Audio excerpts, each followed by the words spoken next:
કયું વસ્તુ વલ્લભ છે એ માંગો. નરસિંહનો વલ્લભ એટલે પ્રિય, વાલું.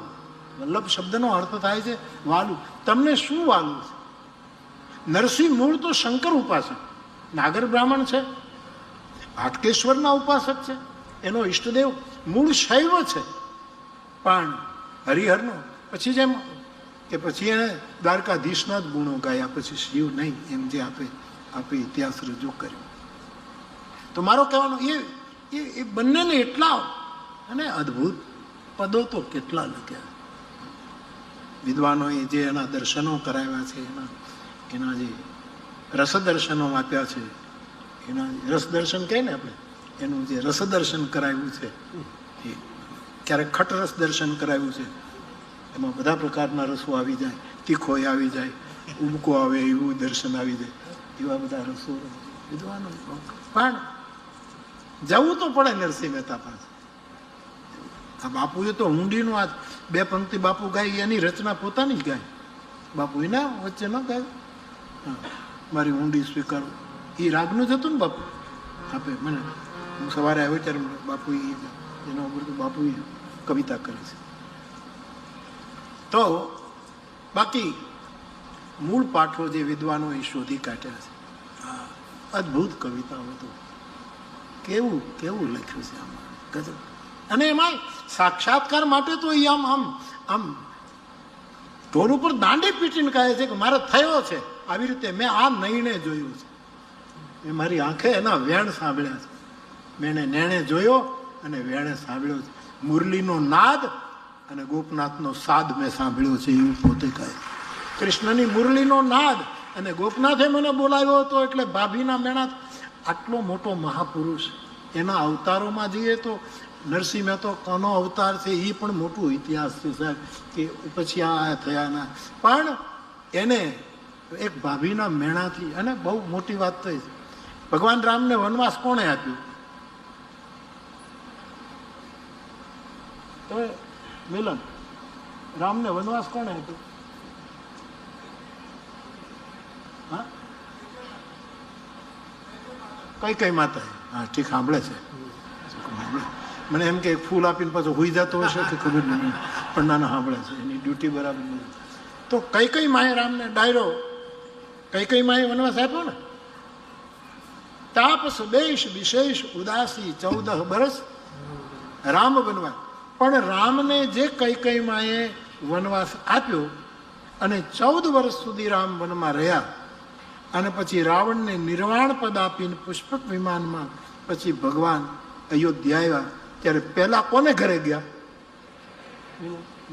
મિલન ને, મિલન પહેલા કોને ઘરે ગયા?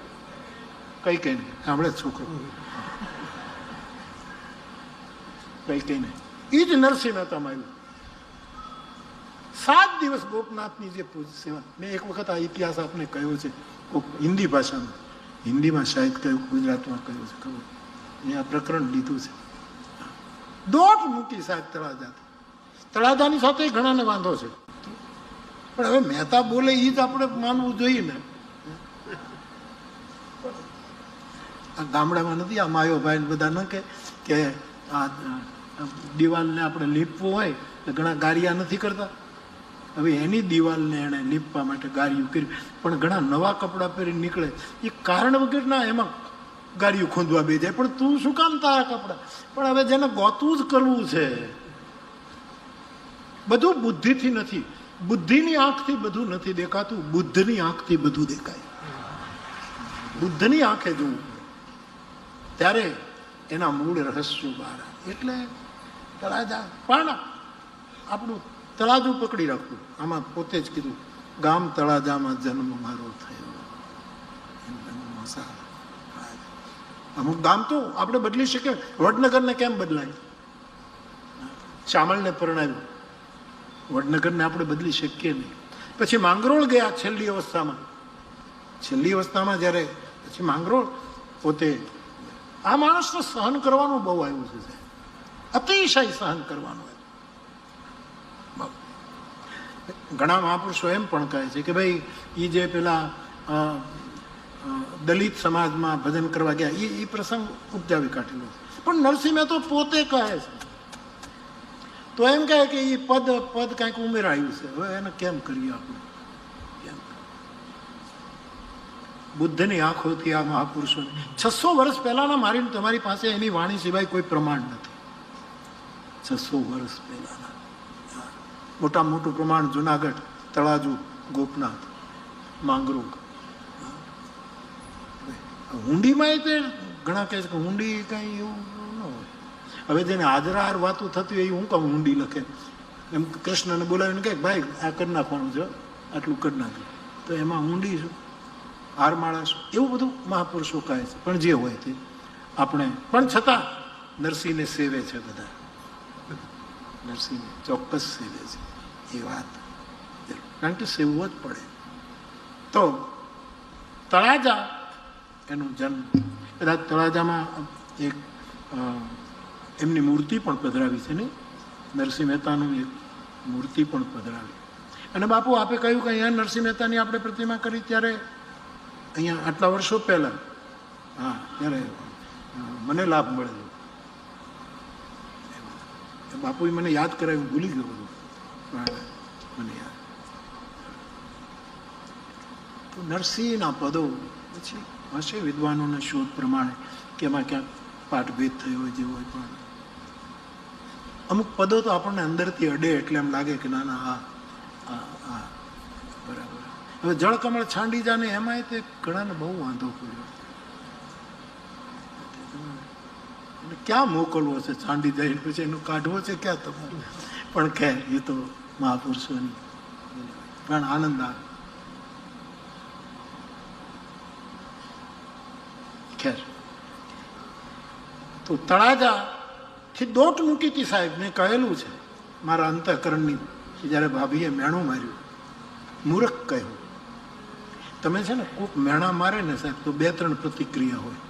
એક તો એવો ઘા લાગી જાય, મેણાના માર્યા મરીએ, એવી આપણે ક્યાં લોકગીત છે કે બીજાથી ન મરે પણ મેણાના મારી નાખે, મેણું મારી નાખે.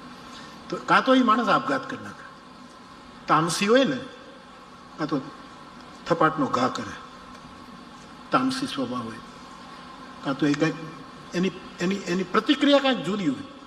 રજોગુણી હોય તો એ રચનાત્મક થવા માંડે, મને આ મેણું માર્યું છે, કાંઈ કામ કરતો નથી, આળસુ છે ને કાંઈ કરતો નથી ને ધંધો, તો પછી સર્જનાત્મક. રજોગુણમાં સર્જન કરવાની શક્તિ છે એટલે કાંઈક કરે કે આપણે કરી દેખાડીએ, આપણે કાંઈક કરી દેખાડીએ. આ મેણા મારે છે ભાભી, અને મેણા મારવામાં હંમેશા ભાભી જ આવે છે, ખબર નહીં આ કોણે આ કર્યું છે. નણદુ મેણા નથી મારતી, નણદુ તો આવા મેણા મારે છે સાહેબ. કેટલા ઘરમાં દીકરાઓના વનવાસ થઈ જાય છે. હા, ક્યાંક આવી જોડ મળે છે, સાસુ કઈ હોય અને નણંદ મંથરા હોય, અને કેટલાને વનવાસ કરાવે છે. મેણા એક લોકગીત છે, મેણું માર્યું મારી ભાભલડીએ અને આળસનો મોટો પીર, એવું પિંગળસિંહ બાપા ગાતા લોક સાહિત્ય જ્યારે શીખવતા હતા. માલમી મોટા હલેસા મારે જાવું ભર દરિયાની મોજા, આવું એક લોકગીત છે. અને ભાવલડીએ, ભાભી હંમેશા મેણા મારે. તો રજોગુણી હોય તો કંઈક કરી દેખાડે, ગમે તે. પૈસા કમાતો નથી, તો તમો ગુણી હોય તો કોકને થપાટ મારીને ખિસ્સું કાપી આવે અને બતાવી દે. ઓલો હોય તો કાંઈક ઉપાર્જન કરે. અને સત્વગુણી હોય એ ઈશ્વરનો માર્ગ પકડે, કે જેણે મને મેણું માર્યું છે ને એને હરિના માર્ગે વાળી દો. અને નરસૈયાએ દોટ મૂકી તળાજાથી. નિર્જન હશે 600 વર્ષ પહેલા આ ભૂમિ. અપૂજ્ય શિવનું શિવલિંગ બતાવ્યું છે અને અહીંયા આવ્યા, અને પછી તો આટલો મોટો સાક્ષાત્કાર થયો. અને પછી જ્યારે ગયા ત્યારે રામ પહેલા કઈને મળ્યા એમ પહેલા ભાભીને મળ્યા. ભાભી, તારા પ્રતાપે મને કૃષ્ણના રાસમાં પ્રવેશ મળ્યો. ભાભી, તારા પ્રતાપે ગોપનાથે મારી સાથે વાત કરી છે. આ તારા પ્રતાપે આ ઘટના નોંધાઈ છે, પોતે પોતાના શબ્દોમાં બોલ્યા છે. તો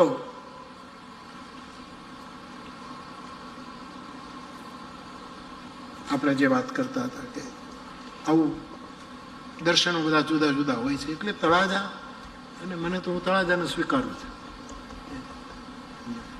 અમુક સ્થાનો તો એવા છે, અને જે હોય તે જવા દો.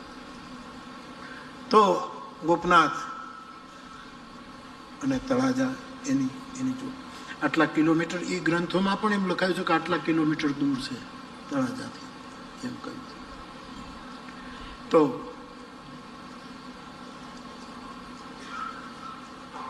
વંદે વાણી વિનાયકો, લોકોને અમુક વાંધા કાઢવા જોઈએ તો પછી કાઢે, પણ માતૃશક્તિની વંદના અહીંયા થઈ છે. ભવાની શંકરો વંદે શ્રદ્ધા વિશ્વાસ રૂપિયો.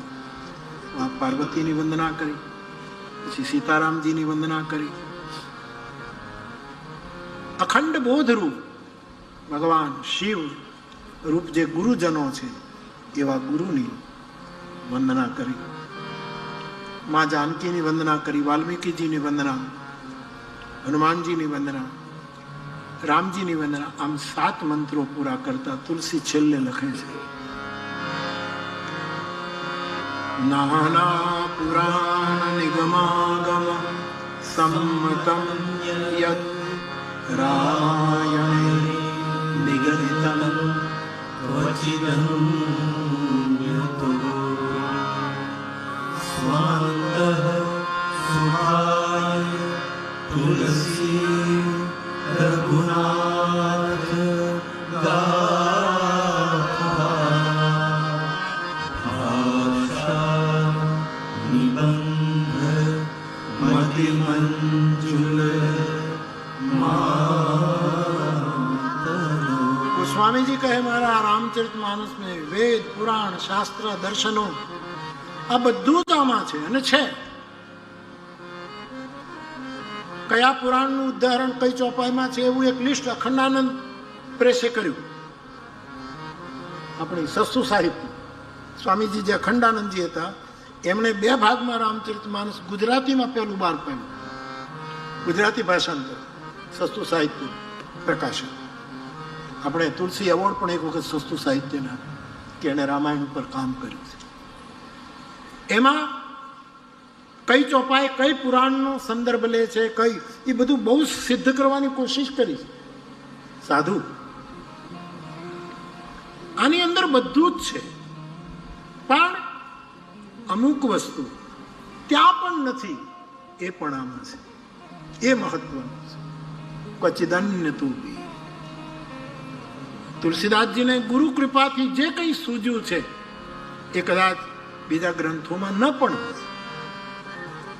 અને સંકલ્પ સ્વાંતઃ સુખાય તુલસી રઘુનાથ ભાષા નિબંધ મતિમંજુલ.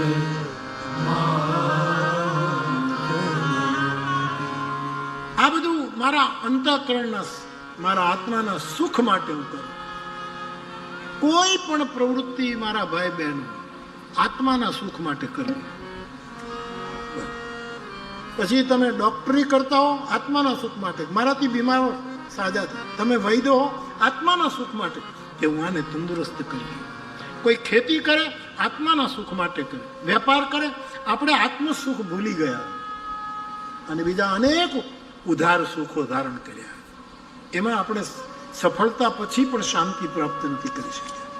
સ્વાંત સુખાય તુલસી રઘુનાથ ગાથા નિબંધ મતિમંજુલ.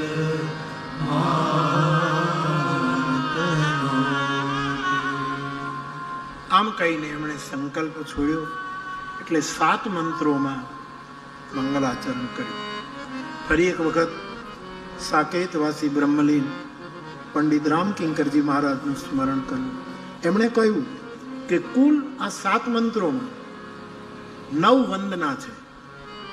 એમાં 4 વંદના ઉપર, 4 વંદના નીચે. ગુરુ વંદના કેન્દ્રમાં રાખી પંડિતજીનું દર્શન છે. ઉપર 4 વંદના, વાણી, વિનાયક, સરસ્વતી અને ગણપતિ, શંકર ભગવાન અને પાર્વતી, એ ઉપર. પછી નીચે જઈએ તો વાલ્મીકી અને હનુમાનજી, 2 વંદના. અને પછી નીચે જઈએ એટલે સીતા અને રામ, આ 2 વંદના. 4 વંદના ઉપર, 4 નીચે, અને ગુરુની વંદના કેન્દ્રમાં. પંડિતજીનું મંતવ્ય કે ગુરુ હંમેશા કેન્દ્રમાં હોવું જોઈએ. ગુરુનું સ્થાન મધ્ય હોવું જોઈએ. એને તમે તારવી ન શકો, એને તમે એવોઇડ ન કરી શકો, એને તમે આ બાજુથી આ બાજુ ને, એ કેન્દ્રમાં છે. એ બહુ સરસ અર્થઘટન પંડિતજીનું છે. તો 7 મંત્રોમાં મંગલાચરણ કર્યું. પછી શ્લોકને લોક સુધી ઉતારવું. આ શ્લોકનો લોકાવતાર છે. શ્લોકે અવતાર લીધો લોક બોલીનો, અને આખો શ્લોક ઉપર છે, લોકો આપણે બધા નીચે છીએ, અને ત્યાંથી શ્લોક લોક સુધી ઉતર્યો. એટલે કે એક અવતરણ થયું. એક ભાષામાં, આપણી બોલીમાં આખું રામકથા ઉતરે છે. હવે ગામડાની ભાષામાં, આપણી બોલીમાં તુલસીદાસજી રામચરિતમાનસને લખવાનું. એમ કહે છે કે એક વાત એવી પણ છે કે હનુમાનજીએ એમ કહ્યું કે લોકબોલીમાં તમે રચના કરો. સંસ્કૃતમાં તો બધા નહીં સમજી શકે, અને બહુ જ ગ્રંથો છે, હોવા જોઈએ, રચાવા પણ જોઈએ, પરંતુ લોકબોલીનો અનાદર નહીં. કબીર સાહેબ કાશીમાં રહ્યા, પણ વાત તો એણે લોકબોલીમાં જ કરી, જેને સાધુ કડી બોલી કહેવામાં આવે. ઓશો રજનીશજી એમ કહે છે કે ભગવાન બુદ્ધે, એ તો કેટલા મોટા ભણેલા ગણે, રાજકુમાર છે, એની શિક્ષા દીક્ષા બહુ સારી થઈ, પણ એણે લોકબોલીમાં પોતાનું ધમ્મપદ કે જે કંઈ આપ્યું એ લોકબોલી. મહાવીર પણ લોક ભાષામાં આવ્યા, આપણી બોલીમાં, આપણી ભાષામાં. તુલસીદાસજી આ ગ્રંથને ઉતારે છે ગ્રામ્ય ભાષામાં, અને તેથી ગ્રામ્ય ભાષામાં લખતા એમણે પહેલા 5 સોરઠા લખ્યા. એમાં પહેલા સોરઠામાં વાણીના પ્રતાપે એમણે ગણપતિની સ્તુતિ કરી. જો સુમિરત સિદ્ધિ હોય ગણનાયક કરિબર કર અનુગ્રહ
હિન્દી ભાષામાં, ભોજપુરી શબ્દોમાં, વ્રજ ભાષાના શબ્દો લઈને, અવધી ભાષાના શબ્દો લઈને તુલસીદાસજી સંસ્કૃતમાંથી પ્રાકૃતમાં ઉતર્યા. પહેલા સોરઠામાં એમણે ગણેશજીને યાદ કર્યા, ગણપતિની સ્થાપના કરી, જેનું સ્મરણ કરવાથી સિદ્ધિ પ્રાપ્ત થાય એવું લખ્યું છે. ખાલી સ્મરણ કરવાથી જો સુમિરત સિદ્ધિ હોય,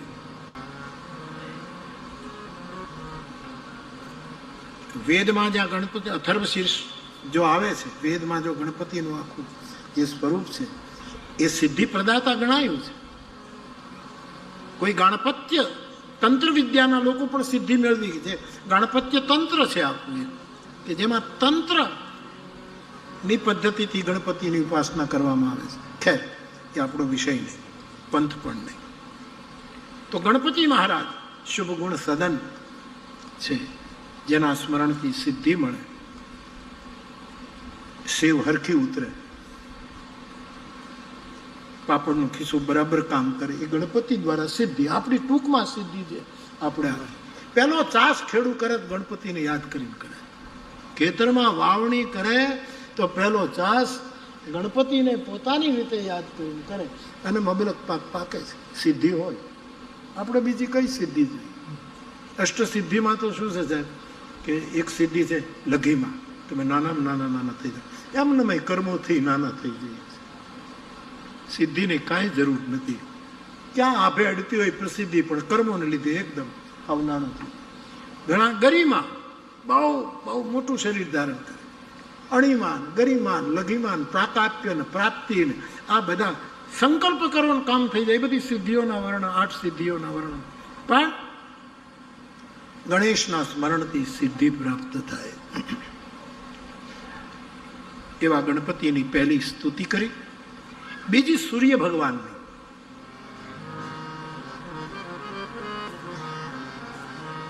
મૂક હોય બાચાલ પંગુ ચડે ગિરિવર ગહન, જાસુ કૃપાસો દયા સકલ હવે આ બધા સોરઠામાં તુલસીદાસજીનું અન્યતોપી બધું આલા કરે. મૂળ શ્લોક શું છે? મુકમ કરોતિ વાચાલમ પંગુલમ તે ગિરિ. મૂંગો બોલે એ તુલસીદાસજી લીધું, મૂકો હોય બાચા. પણ મંત્રમાં શું છે કે લંગડો પર્વત ઓળંગી જાય. તુલસી કહે અમારે કોઈને ઓળંગવો નથી, અમારે કોઈને ઓવરટેક નથી કરવા, અમારે કોઈને પાછળ નથી રાખવી. અમે તો પંગુ, પણ અમારે શું કરવું છે કે તારી કૃપા હોય તો શિખર ઉપર ચડવું છે અને ત્યાં ટકી રહેવું છે. પંગુ ચડે ગિરી ભર ગહન, ચડી જવું સારું પણ ટકી રહેવું એ માંગ. આટલું ક્વચિદન્ય તોપી છે. ઓલામાં તો મુકમ કરોતિ વાચાલમ પંગુલંગ ગઈ તે ઓળંગી જાય એટલે પાછું ઉતરી જાય, ચડે પાછું આ બાજુ ઉતરી જાય, એમ એને ઓળંગી. તુલસી ત્યાં સ્થિર રાખે છે, એ સ્થિતિમાં કાયમ રાખે છે. તો એટલું ક્વચિદન્ય તોપી છે. પંગુ ચડે ગિરિબર ગહન. અને સૂર્યનો સારથી પંગુ છે એમ માનીને બીજા સોરઠામાં સૂર્યની વંદના બતાવવામાં આવી, પ્રકાશની વંદના કરી. નીલ સરોવર શ્યામ ભગવાન વિષ્ણુની, લક્ષ્મીનારાયણની વંદના કરી. આદિનારાયણ, નરનારાયણ, બદ્રીનારાયણ, એ નારાયણ જો પરમાત્મા છે એની વંદના તુલસીદાસજી. વિશાળતા, વિષ્ણુનો અર્થ થાય વિશાળતા. સાગરમાં જે રહે છે એવું વિશાળ જેનું જીવન. અને ચોથા સોરઠામાં શિવ પાર્વતીની બંને સંયુક્ત વંદના કરે. તો આપણે ત્યાં મારા ગામડાના ભાઈ બહેનો, આમ બાપુ તો કીધા જ કરે, એમણે પણ થોડોક સ્પર્શ કર્યો કે સનાતન ધર્મ માટે બહુ સાવધાન રહેજો. આપણે પંચદેવના પૂજક છીએ. શાસ્ત્રોએ અને છેલ્લે 1200-1300 વર્ષ પહેલા એ ભૂલાઈ ન જાય એટલે જગતગુરુ શંકરાચાર્ય ભગવાને પુનઃ પંચદેવની સ્થાપના કરી કે સનાતન ધર્મ, વૈદિક ધર્મ આપણે આકાશ પણ જેને નાનું પડે એવા વિશાળ હિન્દુત્વના ઉપાસકો છીએ, સનાતન ધર્મી છે. ત્યારે આ પંચદેવનું બહુ ધ્યાન રાખવું. આપણે 5 દેવની પૂજા કરવાની. ગણપતિ, અને આપણે પહેલેથી કોઈ પણ ખેડૂતના ઘરમાં બીજું કાંઈ ન હોય તો ગણપતિનું પાટિયું હોય, ત્યાં ગણપતિ. ભલે એ વૈશાખ મહિનાની ગણેશ ચતુર્થી આવે એને એ ગણપતિને ધૂળ ચડી ગયો હોય, બધું થઈ ગયું હોય, પણ એને ઉતારી, એને નવડાવી, એને સિંદૂર લગાડી અને જેવી આપણી ક્ષમતા ચૂરમું કરી, લાડુ કરીને ગણપતિ, આ ગણપતિ પાટિયું હોય જ. એટલે ગણપતિને આપણે સેવા છે, આપણી સનાતન ધર્મની આ મર્યાદા, આ રાખ્યું છે.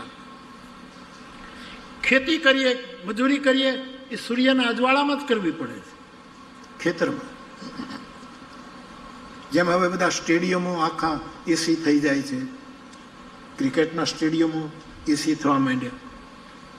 આપણો કીર્તિભાઈ આ વખતે અમદાવાદમાં જે રાસ ગરબાનું આવ્યું, આખું પંડાલ એસી હતું, સ્ટેડિયમો એસી, ફૂટબોલના અને જુદી જુદી રમતના. હવે ખેતર એસી ન થઈ જાય તો સારું. હાલું બધા એસી કરી નાખો ખેતરમાં, બધા નહીં. એને સૂરજની જરૂર છે સાહેબ. હા, આપણને બચપણમાંથી, હું શિક્ષક હતો ત્યારથી જાણું છું, જે પ્રાઇમરી સ્કૂલમાં છે આપણે ત્યાં સૂર્યને આપણે બહુ પોંખ્યો છે. પણ શું કીધું? સૂરજ ધીમા તપો, ધીમા. બાળાઓની પાસે શિક્ષકો ગોળાવે, સૂરજ ધીમા તપો, ધીમા તપો. આ એક જ એક્શન હોય, સૂરજ ધીમા તપો. એટલે કે અમારે એકલા ઉપર નહીં, અહીંયા તપો, અહીંયા તપો, સૂરજ ધીમા તપો. આવું બાળ પ્રાઇમરી સ્કૂલમાં આવું ગવાતું, એનો હું સાક્ષી છું. પ્રકાશમાં જીવવાનું. ખેતી, હવે પેલા ડોમ બનાવીને ખેતી થાય છે, એ જરૂર નવા નવા સંશોધનોમાં થઈ રહી છે, પણ સૂર્યની બહુ જ જરૂર છે. આપણે સૂર્યના ઉપાસકો છીએ, અગ્નિ તત્વના આપણે ઉપાસક છીએ. તો બીજો દેવ આપણો સૂર્ય, પ્રગટ દેવ સૂર્ય છે.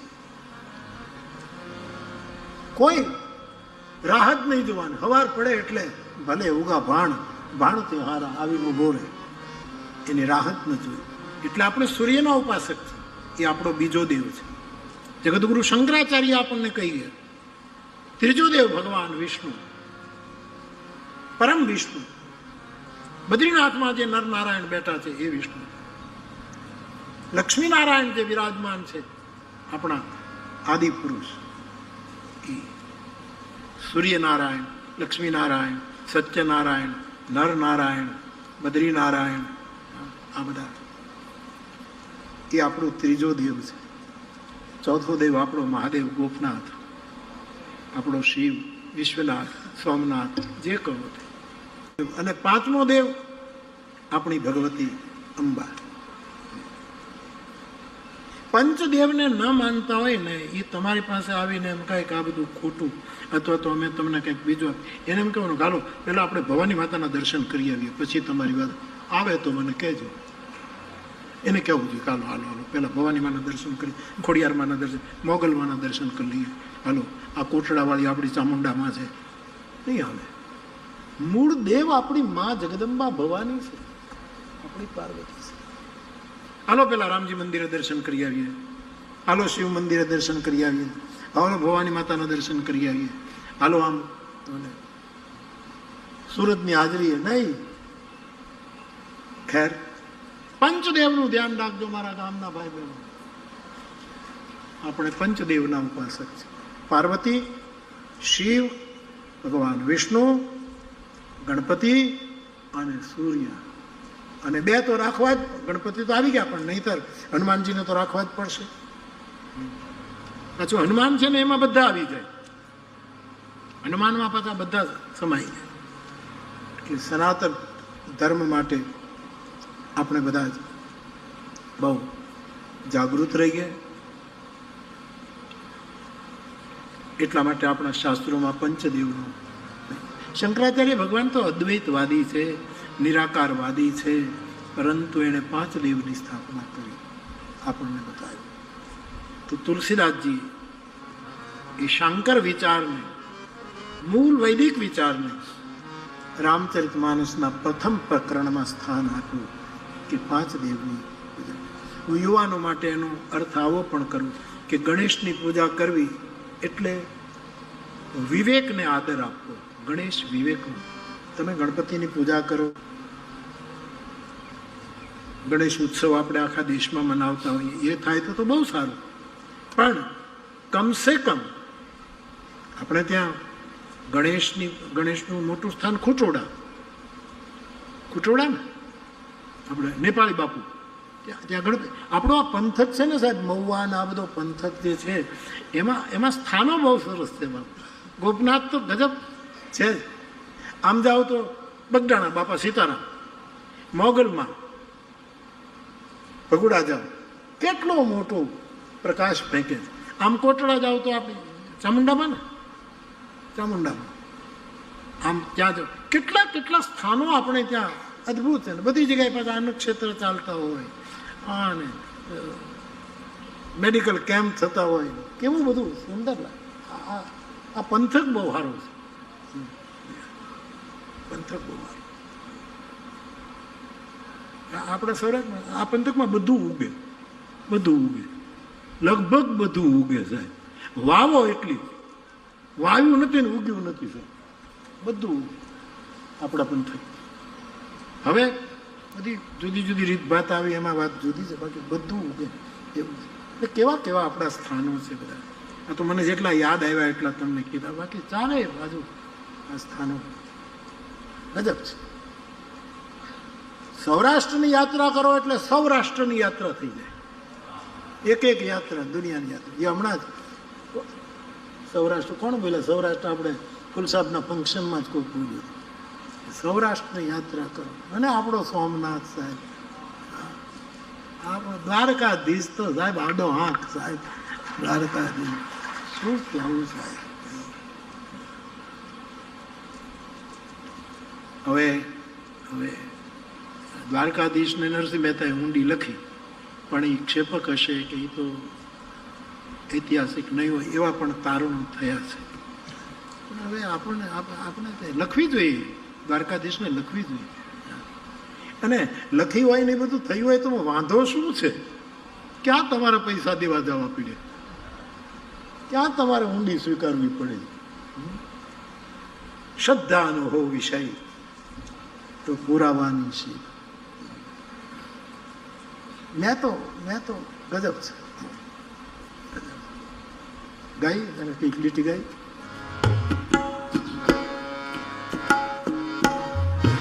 તો બાપુએ લખ્યું ને એવું એટલે હું તો ગાયા જ કરું છું. હવે એમાં રાજેશભાઈ, નીતિનભાઈ, આપ તો એક ક્ષેત્રમાં એમાં સાધનો પક્ષ પણ, કારણ કે નરસિંહ મહેતો કર્મકાંડમાં માનતો નહોતો, એટલે શ્રાદ્ધનો જે છે નરસિંહ મહેતાના પિતાનું શ્રાદ્ધ, એ પ્રકરણ કદાચ પછી ઉમેરાયું હોય અથવા તો એના પ્રમાણો નથી મળતા એવું. હવે હું જ્યારથી ગાઉં છું ત્યાંથી એના પિતાનું શ્રાદ્ધ નરસિંહ મહેતાએ નહીં કર્યું હોય એટલું મેં કરાવ્યું. હવે આ કોઈ પ્રસંગ જ ઉડાડી. પણ વ્યાખ્યાનકારોએ લખ્યું છે, ભલે પોતાનું પ્રેમાનંદ છે, પછી બાપાલાલ વેણીરામ એણે લખ્યું, એના ગ્રંથો છે. પછી તારણમાં જે નીકળ્યું હોય કે ભાઈ બન્યું કે ન બન્યું એ આપણે જોવું નથી. બન્યું કે ન બન્યું આપણે જોયું નથી. આપણી શ્રદ્ધા કેટલી મજબૂત થાય. અને આવી ઊંડી સ્વીકારાતી નરસિંહ મહેતાને 600 વર્ષ મેં પણ જોયું છે. આ વીરપુર અહીંયા બેઠું છે, ગમે નહીં ને જયસુખરામ બાપાને ગમે ને ગિરધરામ બાપાને ગમે ને રઘુરામ બાપાને ગમે, ભરતભાઈને ન ગમે, પણ તલગાજડાની 1008 રામાયણ આગલી રાતે ભરતભાઈ કાંઈ નહોતું. એમએનની હાઈસ્કૂલમાં ચૂલો ગળાતી હતી ને બીજે દિવસે કથા, બટુક બાપાની બધા બેઠા હતા. હું વિચાર કરું કે કેમ થશે, શું થશે, અને બીજે દિવસે એ બધું કેમ, હજી હું આશ્ચર્યચકિત છું. કોક ઊંડી સ્વીકારે છે.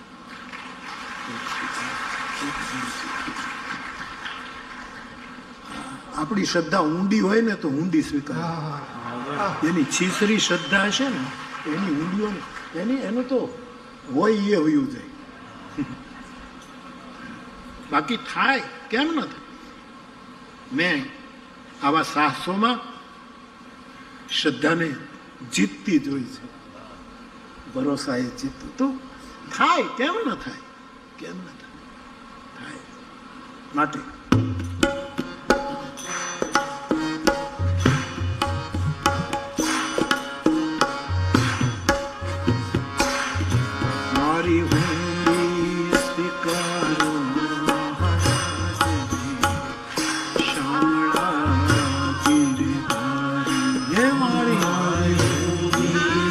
સ્વીકારો મહારાજ શામળા ગિરધારી. પદ દ્વારકાધીશ માટે, ઊંડી તો દ્વારકાધીશને લખી તો આપણી પેઢી ચાલે છે. વિશ્વાસ તો જુઓ સાહેબ, આપણી પેઢી ચાલે છે. અને ત્યાં તમે જજો પૈસા. પણ યાદ કોને કર્યા? શામળાને, શામળાજીને યાદ કર્યા. એનો કૃષ્ણ કેટલો વ્યાપેલો છે. અને દ્વારકાધીશ યાદ કર્યો ગિરધારી ગોવર્ધન, કે તું એને જો ઊંચો કરી શકતો હોય, તમારી આટલી ચિઠ્ઠીને તું ન નિભાવી શકે? ટચલી આંગળી. અને પેલો વિકી ત્રિવેદી, વિકી ત્રિવેદી રાજકોટમાં એક યુવાન કવિ છે. એ મને બહુ કડક શબ્દોમાં પત્રો લખે કે બાપુ, બીજા તો અમને કોઈ ગણતા નથી, બધા પ્રસિદ્ધ થયા, બધા પોખાય છે, તમે તો બધાને બહુ જ સાચવો છો, સમાનતા રાખો છો, પણ પછી અંગ્રેજી ભણેલો હશે એટલે કે બાપુ, એને એક ઇંગ્લિશ વાક્ય લખીને ટણો મેણું મારતા લખ્યું, એ પણ લખ્યું. એટલે મેં જાહેરમાં એનો પત્ર વાંચીને કીધેલું હું 2 ઓક્ટોબરે ફૂલસાબના ફંક્શનમાં આવું છું, વિકી હું તારે ઘરે આવીશ. અને મેં ગોતતા ગોતતા એ રૂખડને ઘરે ગયા. આ 2 ઓક્ટોબર જડે જ નહીં, ક્યાં ક્યાં છે પતો જ ન લાગે. આ નીલેશ સાથે પછી આનંદ આવ્યો. નાનકડે રૂમમાં રહે છે, અમુક વસ્તુ સારી લખે, પણ સારું લખે. એણે આ ગિરિરાજ યાદ આવ્યો ને, ગિરધારી, એટલે મને એણે એમ કીધું કે કૃષ્ણ ટચલી આંગળીએ ગોવર્ધન ઉઠાવી શકે, પણ એ કૃષ્ણ કોઈને નનામી ન ઉઠાવવા જાય. એટલે આવું મેણું માર્યું કૃષ્ણ કે તું આટલો પહાડ ઉઠાવે પણ કોઈની અર્થીમાં તું ગયો હોય ને ઊંચકી કરી, એવું એક શેર એણે લખ્યો છે. પણ કેટલો સર્વવ્યાપક કૃષ્ણ છે નરસિંહ મહેતાનો. બીજમાં વૃક્ષ તું, વૃક્ષમાં બીજ તું. આ કોણ કહે છે? અખિલ બ્રહ્માંડમાં એક તું શ્રી હરિ. અમારે મૃગાંક શાહ તો એને નરસિંહ મહેતાની પંક્તિને ફેરવીને કંઈક જુદી જ કહે છે. એ અત્યારે મારે કહેવું નથી, હજી આપણી પાસે 8 દિવસ પડ્યા છે. એની રીતે કહે, એ આવવાના જ એક દિવસ એની પાસે જ કેવડાવશે. એ કહે તો બરાબર, હું બોલું મારા ઉપર તૂટી પડે. એ પોતે કહે છે અખિલ બ્રહ્માંડમાં એક તું શ્રી હરિ, જૂજ બેરૂપ અનંત. તો શામળાને યાદ કર્યા, અથવા તો દ્વારકાધીશ શ્યામ વર્ણ છે આપણો કૃષ્ણ, એને શામળો કીધો. શ્રીનાથજીને યાદ કર્યા, એ સાવરો છે કૃષ્ણનો.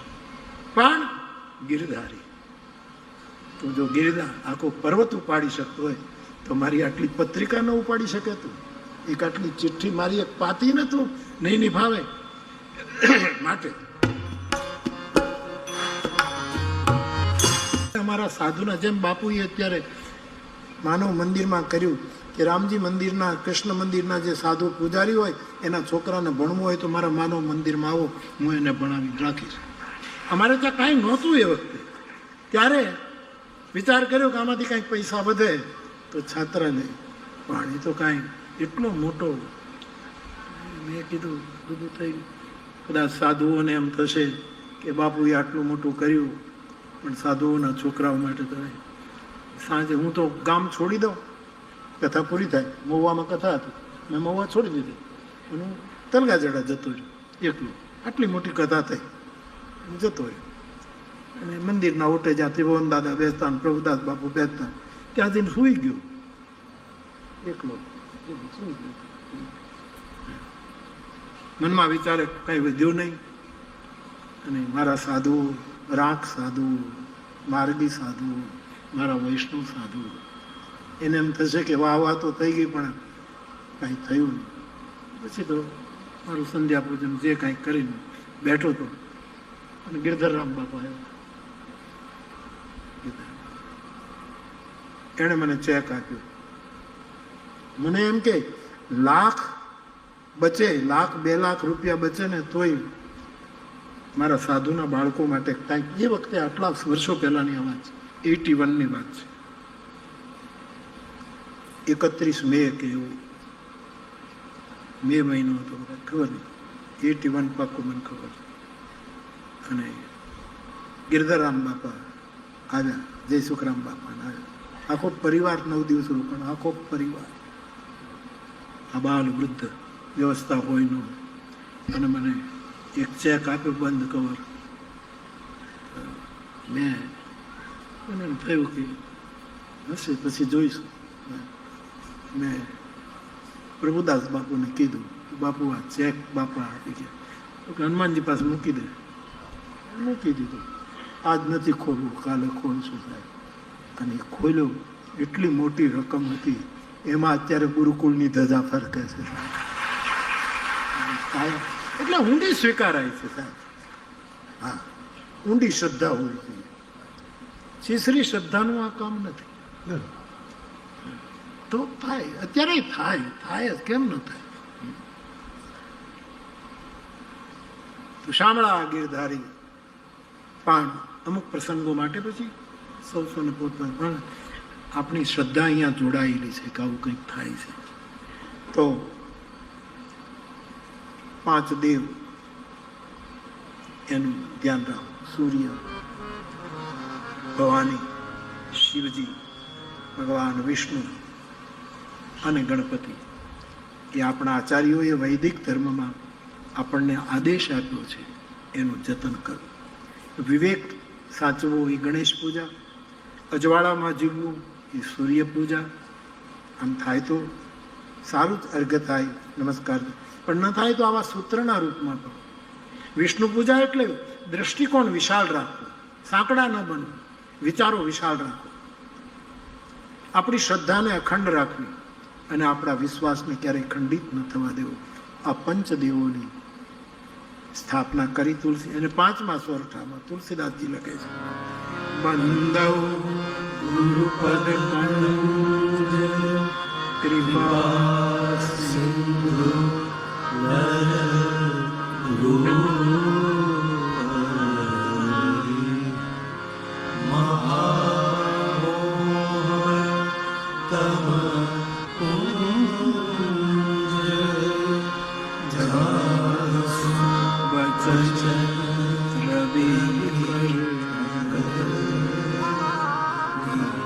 ગુરુ વંદના 5મા સોરઠામાં તુલસીદાસજીએ કરી. મને એવું સમજાયું ગુરુ કૃપાથી કે ગુરુમાં 5 દેવો હોય છે. ગુરુ વિઘ્ન હરતા છે, આપણી બાધા હટાવી દે. ગુરુ ધીરજ રાખવી પડે, બાધા હટાવે. એક જ વસ્તુ, શ્રદ્ધા.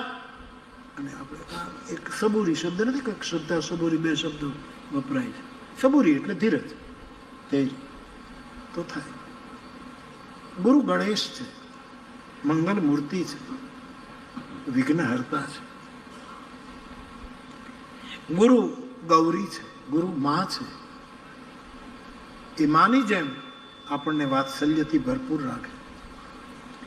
ગુરુ સૂર્ય છે, એના વચનોમાં સૂર્યની કિરણોનો ઉજવાળું છે. ગુરુ સૂર્ય છે. ગુરુ મહાદેવ છે. ગુરુ સાક્ષાત હરિ છે. એટલે ગુરુ પદમાં 5 વસ્તુ આવી જાય. એ 5 એમાં સમાહિત છે. તો ગુરુ વંદના કરી અને પછી ચોપાઈઓ લખવાનું શરૂ કર્યું. ત્યારે સૌથી પહેલી ચોપાઈ ગુરુ વંદના, અથવા તો આખું પ્રકરણ ગુરુ વંદનાનું, એનું થોડુંક સ્મરણ. સુકૃત સંભૂત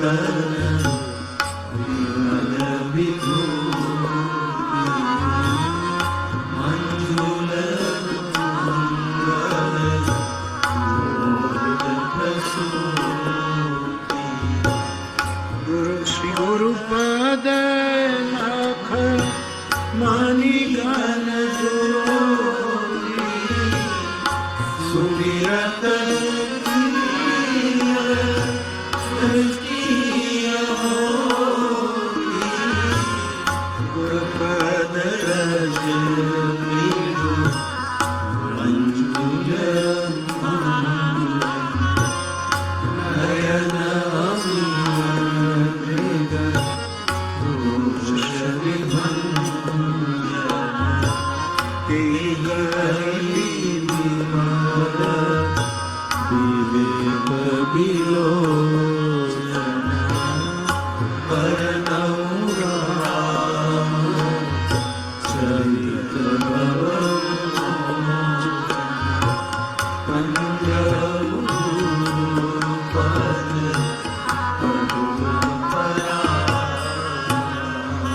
પહેલા પ્રકરણમાં ગુરુ વંદના છે, અને જે ગુરુ પરંપરામાં ન માને એની વાત આપણે છોડી દઈએ, એનો કોઈ આપણને ગીલો કોઈ મુશ્કેલી પણ, પરંતુ આપણા જેવાને ગુરુની જરૂર છે.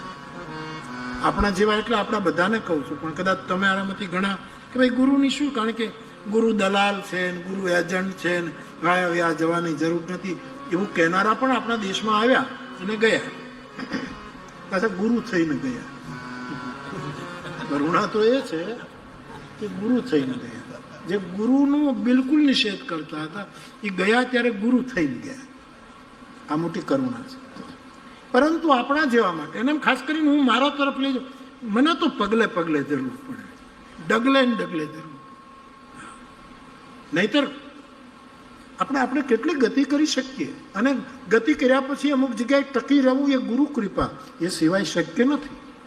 એટલે જોઈએ પણ આપણે પ્રગતિ થાય છે, પ્રસિદ્ધિ મળી જાય છે, પૈસા પણ મળી જાય, અનેક રીતે આપણો સુરત તપવા માંડે, ત્યારે આપણે ગુરુને ભૂલી જઈએ છીએ.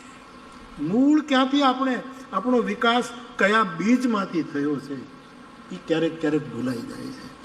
અને પછી ઠીક છે, પણ આવું અનુભવાય. વાદળ આકાશમાં ચડે એટલે આપણને દેખાય, હવે તો ન ચડે તો સારું.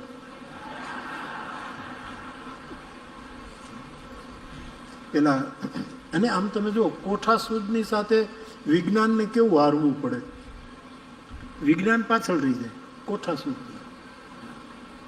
મને કોકે કીધું, આ કોણ અંબાલાલભાઈ કોક છે ને કે જેની આગાહી બધી, કાલે અમારે અરુણભાઈ દવે કહેતા હતા કે એની ઘણી આગાહી બાપુ સાચી પડી છે એમ છે. એટલે અંબાલાલભાઈ જે વરસાદની આગાહી કરે છે, જે કંઈ કોણ છે ખબર નથી, આપણે ક્યારેય મળવા પણ નામ સાંભળ્યું છે આ રીતે. પણ મેં 2-3 વખત આમ યાદ કર્યા ને, તો કોકે એને કીધું કે તમને બાપુ યાદ કર્યા, એટલે કીધું કે મારે મળવા જવું છે. વરસાદ લઈને નહીં આવતા, એનો જ કરું છું. પણ એમને કોઈએ ફોન કર્યો, એવું તો જો કહેશે, કોઈએ ફોન કર્યો, માલાલભાઈ હવામાનનો વર્તારો શું કહે છે, હવામાન શું કહે છે? એટલે આનંદથી કોઈ બધા પૂછ્યા જ કરે છે. ફોન પાછો મૂકી દીધો, એટલે પાછી રિંગ થઈ, પાછો ફોન ઉપાડી, પેલો ફોન હોય કે મોબાઈલ પાછો કાપી નાખ્યો. અડધા કલાક સુધી ફોન આવ્યા જ કરે કે હવામાન શું કહે છે. અડધા કલાક સુધી ચાલુ, પછી ખીજાણા કે ભાઈ હવામાનની તમારે વાત ચાલુ તો હવામાન કચેરીને પૂછો કે એ કચેરીથી જ અમે બોલીએ છીએ. કોઠા સૂદને ક્યારેક વિજ્ઞાને પણ સહકાર લેવો પડે છે. અંદરની જે કોઠા સૂદ છે એને વિજ્ઞાન પણ